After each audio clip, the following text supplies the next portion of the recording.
guys. Kauwi ko lang from work. Ito siya, nagpipintura. Nakakuha ako ng mga rare na Star Wars. Hindi naman siguro rare. Baka Mahirap lang hanapin. Pero, ayan. Si Boss, mga bounty hunters. Tsaka si Darth Malak. Dark Malak. Tsaka dumating na yung napakatagal ng in-order. Isang taon na, di ba? My God. Hindi, isang taon. Mag-isang taon lang. Ito Ayan. si Goro. Mag-isang taon lang. Hindi, matagal Birthday mo ba yan? In order? Bago mag-birthday pa. So, bago mag-birthday, sumabad na September, August. Ayan siya.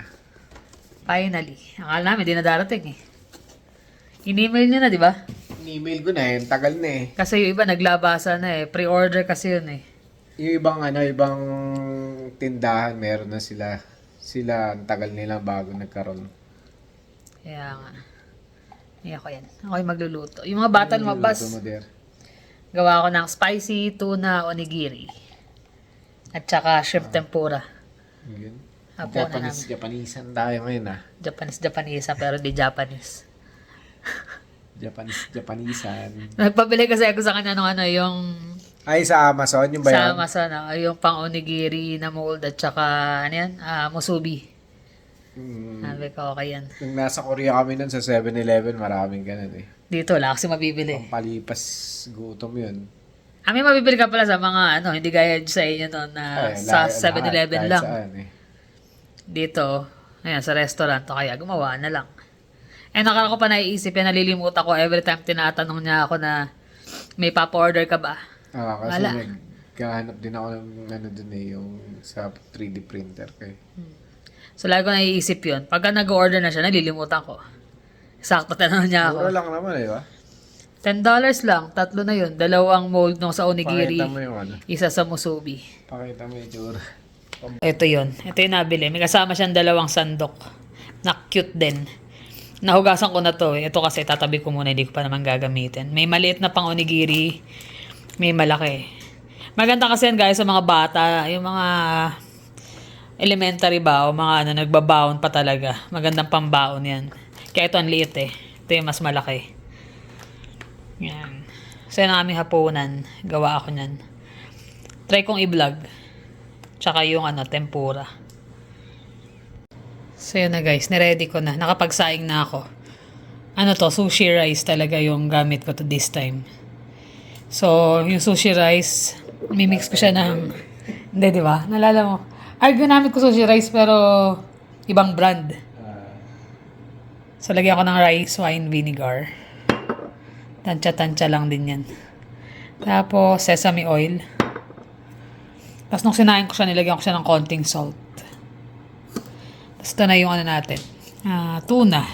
Dinrain ko na yung tubig. So, haluan natin yan ng cream cheese. Usually, walang cream cheese eh. Dapat, lang. Kewpie mayo, sriracha, salt. Tapos, ito lang yung tuna. So, ako naglalagay ako nitong, anong tawag mo doon? Cream cheese. Tapos wala ako ng pinaka-sushi na nori. Ang gamit ko ito, yung maliliit. So malamang medyo bitin ang size. Pero pwede na yan.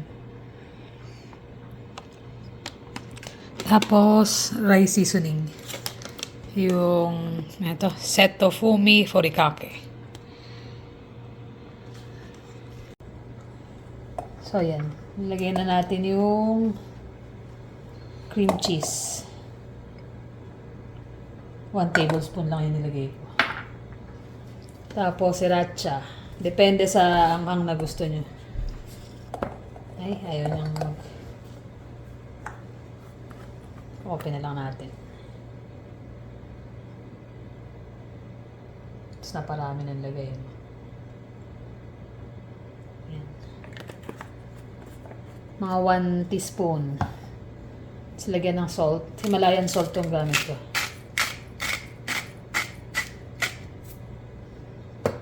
Tapos, yung Kewpie na mayo. Kung walang Kewpie, pwede rin naman ng regular na mayonnaise.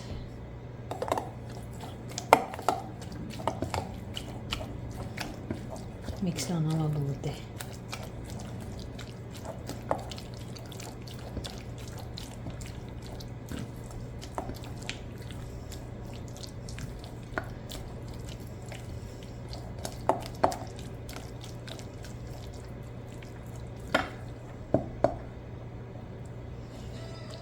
So yan, set aside muna to. Timplahan natin yung rice. So yung rice naman, sesame oil, tsaka rice wine vinegar lang.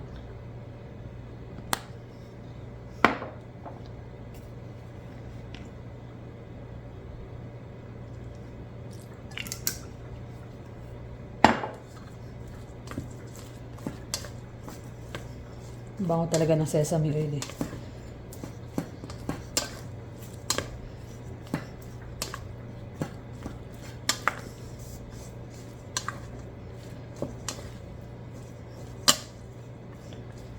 Ito pwede nyo na rin haluan to ng rice seasoning. Pero may gagawin akong ano eh, ibang style.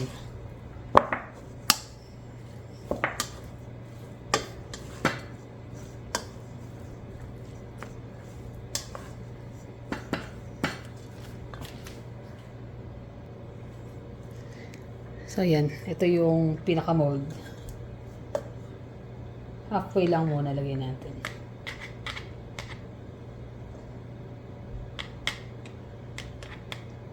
Tapos lagyan ng tuna. Depende gaano karami gusto nyo ilagay.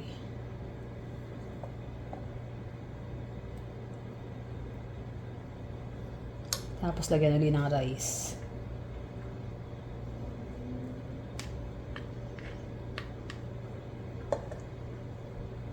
Maganda tong ano, pang baon sa mga bata.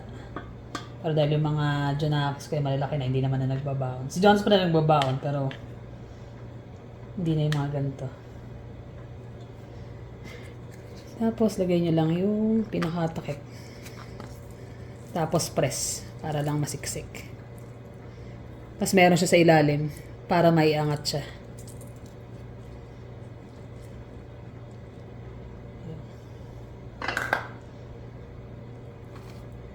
Sangat lang to.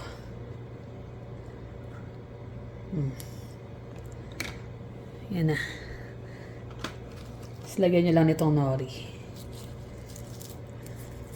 Dapat to yung asa eh. Para mas mahaba, dapat abot siya hanggang dito. Eh, maiksi itong nakuha ko.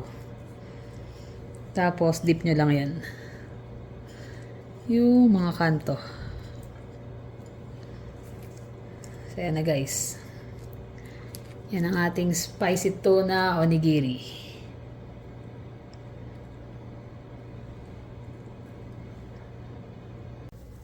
So yan na guys. Kain na tayo. Tempura shrimp. Tapos tempura green beans. Tsaka itong ano, onigiri. Spicy tuna onigiri. As Ottawa prepares to reveal new immigration targets tomorrow, new research shows more immigrants are leaving Canada. In fact, there's been a steady rise since the 1980s, but in 2017 and 2019, there were spikes in the number of people choosing to depart Canada after arriving here, 31% above average. This is a real wake-up call for Canada that many immigrants are coming in saying thanks, but no thanks. Here's Ayan na. Yun o. Nanonood na naman kami ng... Yung sabi namin last time, ayaw namin manood hanggat maaari para iwas sa pakikinig sa nakaka-stress na mga balita. Pero Hindi mo talaga hindi maiwasan eh. eh. Kasi laman talaga ng radyo, ng TV. Pero itong balita na to, medyo ano na, kumbaga, Ilang months na din yan. binalita na rin dati yan, na yung nga, dumadami yung mga immigrants dito. Kaya lang, Dumarami din yung umalis. dumarami rin yung umalis, lalo na yung mga professional tsaka yung mga skilled workers. Dahil nga, sa hirap ng buhay dito sa Canada, kagaya ng pinag-usapan natin nung nakaraan na hindi talaga biro yung mga gastusin dito ngayon. Kaya Kaya na nga rin siguro yung bilis ng process ng citizenship eh. yun nga rin yung naano ko eh. Kasi hindi na ganun ka yung nag-a-apply talaga eh. Yung iba nag-a-apply tapos ginagawa lang stepping stone para makapunta ng US or ng ibang bansa kasi nga magandang ng passport ng Canada. So naghahanap din sila ng ibang opportunity sa ibang bansa. Mas madali ka makakuha ng ibang opportunity pagka Canadian passport holder. So, yun yung ano namin, napapansin din namin, lalo na ngayon, ng mga pahirap ng pahirap yung buhay, di ba? Ang daming umalis Ang eh. daming umaalis, marami rin dumarating. Kaso nga, yung mga dumarating naman, ang problema, ano, yung mga galing sa mga ibang bansa, medyo may mga parang hindi, ano tawag nito? Parang yung documents nila hindi, ano, Hindi hindi legit. totoo. Kaya, nagkakaroon din ng mga problema. O yun, yung nakaraan, di ba? Ilan yung pinanood mga natin, student yung mga na student na, yung ano, pinasa nilang documents. iba-iba. Mali. So, nung chinek, hindi na ano. Pero pinauwi yun, di ba? Pinauwi pero hindi pa yata na-finalize. Parang ganun eh. Hindi nila alam kung... Inaano pa talaga, pinag-aaralan pa nila. Kasi marami yung ano nila rito. Siyempre, yung mga suporta nila, yung kumbaga, ayaw namin pag-usapan kung anong lahi. Yung mga yun, siyempre, immigrant din kami. Immigrant din bawat isa sa atin dito. Pareho nananalig nang galing sa gano'n, nabigyan ng pagkakataon. Nabigyan tayo ng pagkakataon. Kaya lang, sila kasi yung mga parang naloko na sila from the start pa lang. Pero nagtuloy nga dito, tapos na-discover. So, papauwi na lang sila, di ba? Hirap yun, lalo na nagastos. Willing pa naman sila gumastos talaga ng malaki. Oo. Tapos meron pang isang province dito na nag-open up na magbibigay ng permanent residency. Basta mga skilled workers tsaka mga ano, di ba? Baga meron kang chance makapag-apply Sa ng... PEI. So, ginawa ng mga pa-expire na, dumagsa sila talaga doon sa PEI. Bumiyahe sila, nagstay sila doon na hoping na mabibigyan sila ng papel pero bigla overnight daw, sabi ng mga Hindi na ma-extend nagpo-protesta, yung work hindi permit na nila. ma-extend. So, ayun.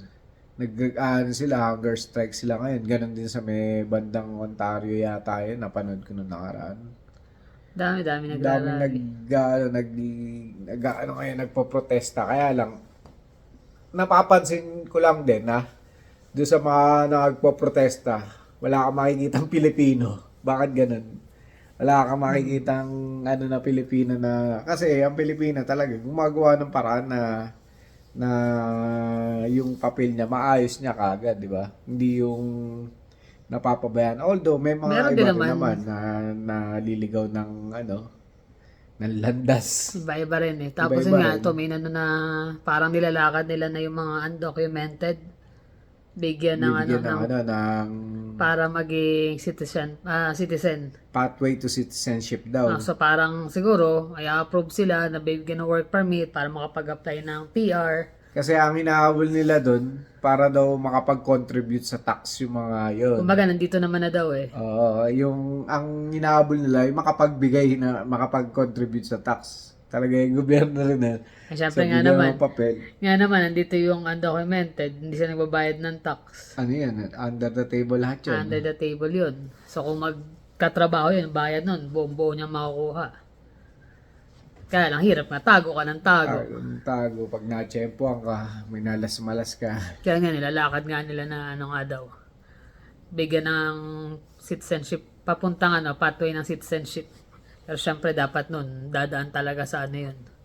Sa work permit muna. Ang nakakainis lang doon, although may mga papel na rin kami, ganyan, or citizen na kami, considered na citizen na dahil nga hindi pa lang kami nakakakuha ng passport. Pero, syempre, dahil yung kasi mga kababayan natin na nagpapakahirap para mag-apply, mag-intay, Hindi lang, yun yung from sa start na Oo, yun nga nag-apply eh. ka papunta dito. From the start talaga, yung hirap mo na, di ba? Parang nakakainis na one click lang na gano'n sabihin lang ng gobyerno, bigyan nyo to ng, ng mga Chance, papel, ng chance yung mga illegal. Hindi naman kami nagiging, parang bias para sa mga kalahi natin. Kaya lang, syempre, unfair din naman doon sa mga ibang lahi na nagpakahirap, Saka naghintay. yung, hindi na sa lahi, yung mga nagpunta rito na talagang ang tagal ng inantay para lang Pero makakuha nga ng papel. napauwi pa nga nun kagaya Yung lang sa nila.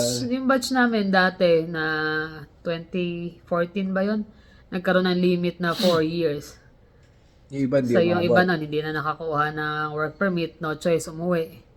Just imagine yung ilang taon na nandito ka na supposed to be madadala mo na yung pamilya mo. Hindi Tapos pa. biglang hindi ka makarenew kasi wala na. Nagbago. Tapos na yung 4 years. Eh, gaya nun sa akin, struggle ako talaga nun before ko sila nakuha. Kasi nabutan nga kami nun. Tapos ang dami nag-a-apply. Yung pathway yung a-applyan ko, Canadian experience, biglang nagsara. Sara. Dahil puno na. So, lipat ako ng AANP Alberta nomination. Doon ako nagano, kaya lang ang tagal ng process. Ang dami eh. Pero syempre, thankful pa rin ako nung kasi kahit papano, naka-renew ako. Kumbaga, hinabol nung boss ko na ma-renew kaagad yung mga namin, work permit. Nakapag-stay. Kaya nga yung sa small town na pinanggalingan namin, nag-stay pa kami ng 2 years kasi talagang thankful din ako dun sa Oo, tiyaga din talaga. nantay namin na magka-college na si Jonas tsaka kami umalis dun. Kaya naunawaan din naman niya. Laking ano yun, laking sakripisyo. Tapos biglang ngayon biglang pabago-bago na rules ng immigration. Pabago-bago na lang, bigla na lang magbabago. Kagaya ng mga nagpo-protest, overnight daw. Bago. Oo. Tsaka yan to, yung sa PR na, yung sa mga caregiver. Oh, yung bago lang. Inaano din yun na pagdating dito, PR Pa-process kagad, status. oo. Unfair yun sa mga nandito na, lalo yung mga student na gumastos ng malaki. Tapos yung pagdating dito, PR status, parang medyo may pagkano. Sa ibang bansa nga, nakalagay, Canada scam na eh. Scam na raw yung mga pagpunta dito sa Canada eh. Kasi May nga, maraming aksing loophole nangyayari. Oo. Yun na yung nadidiscover nila, tapos bigla magbabago. Kawawa yung mga aspiring na immigrants talaga. Oo, lalo yung mga nandito na. Mapapauwi nagtiyaga ka. na. May work permit na, kailangan lang makapag-renew kasi iba nga hindi na nare-renew. Tapos ang Lamia sobrang mahal. So paano pa? Oh, yung iba, yung Lamia, ginagawa ng negosyo talaga yun. Yung doon pala sa mga wala dito, yung Lamia, ano yun? Isa yung sa requirements para makakuha ka ng ng trabaho. Para makakuha ka ng work permit. So dati, libre yun. LMO tawag nila doon dati. Employer ang ngayon, nang nangyayari, binibenta na yon. So kung kailangan mo trabaho, willing kang bumili, sige. Pero 12,000, meron pang araw, 20, 30,000. Saan ka kukuha? Eh kung may pera kang ganun kalaki, di negosyo mo na lang sa Pilipinas. Hindi, tsaka worth it pa ba? Worth it pa ba yung Canada sa mga ganun, di ba? Yung papakahirap ka na ganun, tapos pag Tsaka pera na involved. nag-uumpisa pa lang, di ba? Kaya nga pupunta kasi gusto mong Kumita. kumita. Hindi yung para ikaw yung pagkakitaan. Yun na nga, ganun na nga nangyayari. Kasi mga student na yan, hindi biro yung mga Ginastos niya. ginagastos nila. Makarating na dito. Yung process pa lang, tuition, lalo yung tuition. Napakalaki. Tsaka yung mga school maraming na school na talagang pinoprocess na yung papel pero walang mga mga facility. Oo. Kaya napakahirap. Tapos walang bahay, ang mahal ng rent, Mahal. di ba? Maisip mo pala yung rent kahit maghati-hati kayo kung student ka talaga Oh.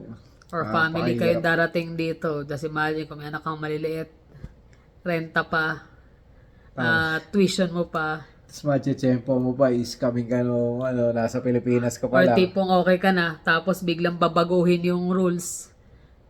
Hindi, yung estudyante, di ba? Yung sa Vancouver, nabalitaan niyo yan. Nag-post siya na for rent na bahay o na apartment. Tapos ang dami naging queer. Pinag-down niya lahat ng mga naging queer. Tapos pagdating nila, sabay-sabay sila, magkakabatch pa yung iba. Wala yung bahay. Nag-down lang. Di na yun. Scam. Magkano din Pilipino rin yung nag-scam sa kanila. Ay, naka. Kaya kailangan double check. Double check, tsaka yung kung may kakilala, syempre. Mas maganda kung may kakilala kayo dito na doon na lang kayo magtanong kung saan meron. Kesa yung magsa-search lang kayo ng online.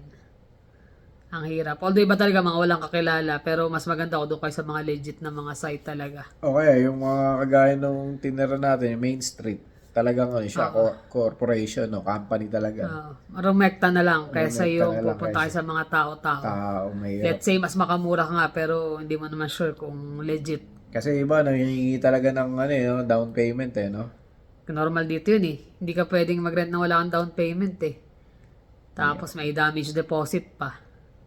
So, ang laki, doon palang pera na eh. Kapag naibayad mo yun, tapos nandito ka na, biglang wala. Isipin mo kayo, kasama mo yung pamilya mo. Magkano sa atin yun? Kung 1,000, 40,000 na agad yun. Oo, diba? Dito sana kung ganun lang, may damage deposit pa. Another 500 siguro. Di lang, magkano renta ngayon eh. Ayun lang, dati nga pala ganun na. Ngayon, renta na sa 2,000 pataas. Mahirap ng pera, pero ganun pa man, syempre, yung mga pinalad, tsaka yung mga nandito na, laban lang. Yung mga papunta pa lang, hindi namin kayo dinidiscourage, pero mag-isip-isip muna kayo, kasi, syempre, hindi, sa bagay, hindi naman Tsaka hindi naman lang sa atin eh. Panoorin yung mga news. so, Lalo yung tungkol sa immigration. Kasi ang immigration dito sobrang bilis magbago talaga ng rules. Kaya kailangan updated kayo sa mga nilalabas nila. Lagi, di ba ngayon nga kailangan na mga masteral. magkano nagastos mo na nung nag-apply ka dito nung una? Malaki yun kasi agency. 100 yan na mahigit, 200. 200. Oh. Agency kasi ako eh, 200. Alam mo nyo naman, nung time na panahon na nag-a-apply kami nun. Pero bali wala yun sa mga estudyante ngayon. Oo, mas malaki. 200 nga lang nun. Parang ano lang yun Pahirapan pa eh. Kasi syempre, galing siyang Korea nun. Mag-iisang taon na rin siya na nasa Pilipinas. Nasabi namin ako, Nangiram pa tayo nun, di ba? kay daddy. Oo. Tapos meron kami sa loan. Kasi syempre may pocket money ka pa noon, kung Yung ani-kanik mga pa. gamit mo pa, bibilin mo, di ba? Gamit na kailangan mo. Pero compare sa gastos ngayon, Mas malaki yung ngayon. mas malaki, lalo nga student nga kasi sila. Yung nakaibahan, sila sa city na. Ay ako sa small town. May mas makakatipid ka nga sa Yun small nga lang, pag town, small town, mas mabilis ang process ng papel kung tutusin or mas malaki ang chance mo na na maging PR. Tsaka malaki na ipon mo nun. Nakakaipon ka talaga dun. Kasi wala kang bibilan eh. Wala kang gagalaan. Once a month ka lang lalabas. Papadala. That's it. Magkano lang ang gastos. Tapos sa restaurant, hotel pa akong tatrabaho. So, minsan libre kami pagkain pag sa trabaho. So, libre. pag uwi mo, hindi ka nakakain.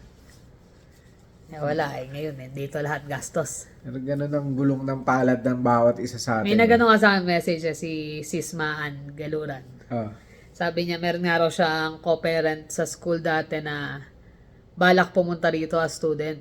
Sabi niya, naku sis, ayoko naman siyang i-discourage. Kasi baka isipin, ayaw ko lang. Pero sabi nga niya, sinabi niya yung na pag-isipan mabuti kasi hindi na biro yung gastusin. Minsan kasi, pag may nagtanong sa'yo tapos sinabi mo na, ay, wag na kasi mahirap na dito. Minsan ang isip ng iba, ayaw mo lang kami pumunta dyan. Pero hindi eh. Kung talagang gusto mong tumulong sa mga kaibigan mo, kakilala mo, sabihin mo yung totoo para at least hindi sila mag-expect pagdating dito. Kasi mas maganda na yung pangit yung ine-expect nila tapos maganda pala yung kalalabasan, di ba? Kasi yung over expectation ka. Kasi sinabi niya sa co-parent niya, sabi niya, okay lang naman, mahirap, pero sabi niya kung marami kang extra talagang budget papunta dito, okay naman. Pero kung wala talaga at enough lang, sabi niya, pag-isipan mo ng doble-doble. Tama. Yun. Yan lang naman. Kasi i-share yung namin. kasama ko na nag-message ko, nirepaint ko kasi to eh. Yan, dilaw na dilaw. Sabi niya, sabi ko yung ganito mo, pepaintan ko, tinatanong niya ako magkano. Sabi ko, libre lang. Saglit niya lang ginawa eh. Katrabaho ko yung man yun, tsaka nagko-collect din yan eh. Binigyan siya ng last time. Binigyan ako ng droid nung nakaraan. Meron na ako, eto, bigay lang niya sa akin eh. Meron na ako na yan eh. Ito yung sa akin. Napinturahan na. Napinturahan niya yan. Kaya iba na yung itsura. Sinend mo pala sa kanya. Sinend ko yung picture. Kaso naka-pre-order para ko yung sa kanya, hindi pa dumarating. Wala pa. Wala pa. Sinabi mo, nabili mo lang sana. Oo, sabi ko, nabili ko lang sa tao. So, yun. Jackpot. Mahirap ang buhay. Kahit saan mahirap ang buhay. Pero yung pagpupursige natin na nasa puso natin, nakagustuhan natin, makaalis sa kahirapan ng buhay. nasa sa bawat isa sa atin yung kung gaano ka determinado. Nasa determination at saka motivation yan. Motivation mo. Kung para sa pamilya, go lang. Kasi pag sa amin mahirap yung trabaho, pag nakakita ako ng mga iba na mas mahirap sa akin di ba? Oo naman. Kasi tsaka dito sa Canada, mas mahirap yung trabaho, mas delegado, mas malaki yung sinasahod. Oo. Kumpara Kumbaga sa madadali. napapalitan naman siya ng ano naman siya, nako-compensate naman yung yung pagod at hirap mo. So, yun. Wala naman Kaya guys. yung mga nagbabalak dito na bumiyahe papunta rito, magdoble isip kung meron kayong katayuan na o sabihin natin maganda na ang inyong status sa Pilipinas. Pag-isipang mabuti. Pag-isipan nyo munang mabuti kasi hindi lahat ng pumupunta rito siniswerte rin. Kumbaga, wala namang masamang sumubok pero Oo. pag-isipan nyo muna ng paulit-ulit. Kung Kasi worth it ba. pera talaga yan Tapos sama-sama, iba mga nag-graduate, kailangan para makakuha sila ng permanent resident, makapag-apply sila. Kailangan yung postgraduate ba? Or bukod doon, yung ibig sabihin, kung ano yung graduate mo, dapat yun ang Trabaho mo. mapagtrabahuan mo. Sa hirap nga, sa manap dami ng ng competition dito, biruin nyo, ilan anong population? Dati lang 32 ba? 36. 36 ngayon, 40 million plus na. Biglang palo yung Oo, ang bilis. na mahirap aral kayo. Madali maghanap siguro sa iba, pero syempre kung kailangan yung mismong nasa linya ng na pag-aralan, medyo mahirap yun Mahirap maging mapili. Yan, na-share lang namin yung aming napapanood din sa mga balita at Na-share lang nasa sa sa maraming loob namin.